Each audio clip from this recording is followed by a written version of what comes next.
On YouTube. So this video is for my subscribers who have already bought into the cleaning business and you're just getting started. And I'm gonna tell you now, one of the things that you need to know up front is this: you are gonna have some complaints, but don't let it discourage you. You will get some complaints. If you're extremely good, and you might not, but 9 times out of 10 you're gonna get some type of complaint. And if you're lucky, the customer will go straight to you. If you're not lucky, the customer will go straight to your franchising company. But it's alright. Don't get upset or discouraged just because you got a complaint. Alright. But what you do have to do is make sure that you act on that complaint. Fix exactly what it is. First, talk to the customer and make sure you understand exactly what's going on. And remember when I told you guys, it is hard work. This is hard work. Alright, you're gonna have to get in there and get down. You're gonna have to scrub, you're gonna have to put in extra time. And when you first start, you're gonna be slow. Once you're rolling and you get your system down, you cut your time pretty good. So like a building that might take you 3 hours now could probably take you 2 hours once you get your system rolling and down pat. And once you start learning the building, you will realize certain things you don't have to do every single time. You can do it every other time or whatever, and then certain things you have to do a little more than what you actually contract to do. So you'll be able to work it out and see what exactly works for you. But the two things that'll save you and carry you in this business is only two things, and sometimes just doing one of them will really get you through. But if you do both of these things, you can take over the whole industry. And that's communicate. You have to have great communication skills with your customer, because I can tell you now, my very first account when I was in this the first time when I was 19 years old, I was a horrible cleaner, but I had great communication and customer service skills. So I always communicate with the customer. I told them whenever I missed something that I would get it the next day, or I let them know why, what happened, blah, blah, blah. But I was very good at communicating. And it saved me. It carried me for probably about 6 months in that account when I should have been gone probably after month 1. Alright? Until I finally ended up selling it to another franchise owner, selling that account.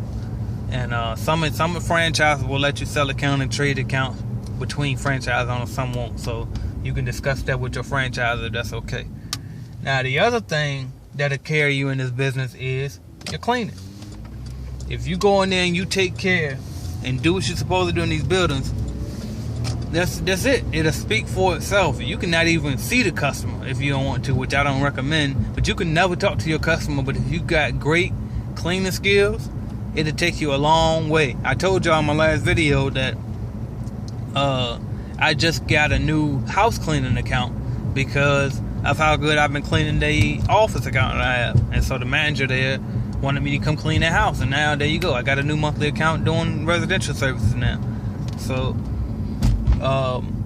that's basically what you really need to know. And like, don't let the complaints, don't let that discourage you. I got this time around, actually, in that biggest building that I always tell you guys about, I got several complaints, and we just kept going. I told you I was ready to quit because that's how bad it was getting. And it was like, and it was really frustrating because I know for a fact that I was doing like 1,000,000 times better than the company that was cleaning that building before I was. I mean, it was filthy. And we brought it back to life, and they were still complaining. So, but it taught me so many lessons, though. And the complaints were valid. Like, it wasn't like she was making stuff up. Every time she showed me something, it was definitely there, and it was definitely something that we could have did something about. I just had to raise my standard and raise the bar, and stop getting complacent just because we go a few days without hearing something. That don't mean get comfortable and lay off. No, you got to create the good habits of always working hard, always putting that extra effort in. And then that one day when you sick or whatever, and you happen to slack off, you could probably be alright going that day because you gave so much effort every other time. And that's how you got to do it. Never skip a day. Don't skip a day. Alright?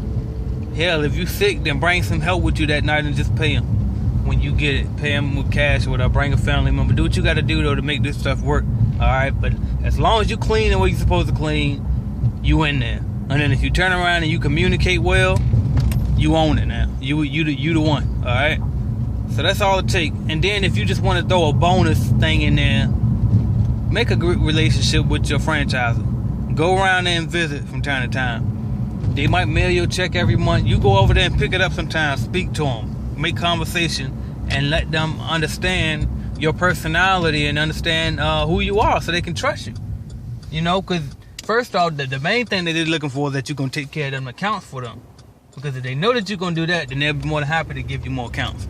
So then if you're going in there and you building a relationship with them and they start to know you, you'll be on their mind, because out of sight, out of mind. But if you're always around them, if you show your face, you build a relationship, then you'll be the first one to come to mind when some other franchise owners turn up a account and they need somebody to come in and save it. They'll call you up and you get a new account.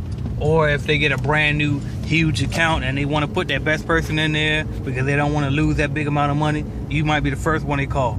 So that's my advice for you guys who are just getting into the business. Do not let the complaints scare you.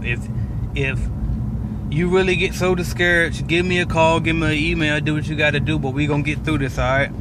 What you can't do is give up, especially not if you got a note on that franchise and you making payments on it. You gonna make it work, all right? Thank y'all for watching. Thank y'all for subscribing. Thank y'all for liking. I appreciate it.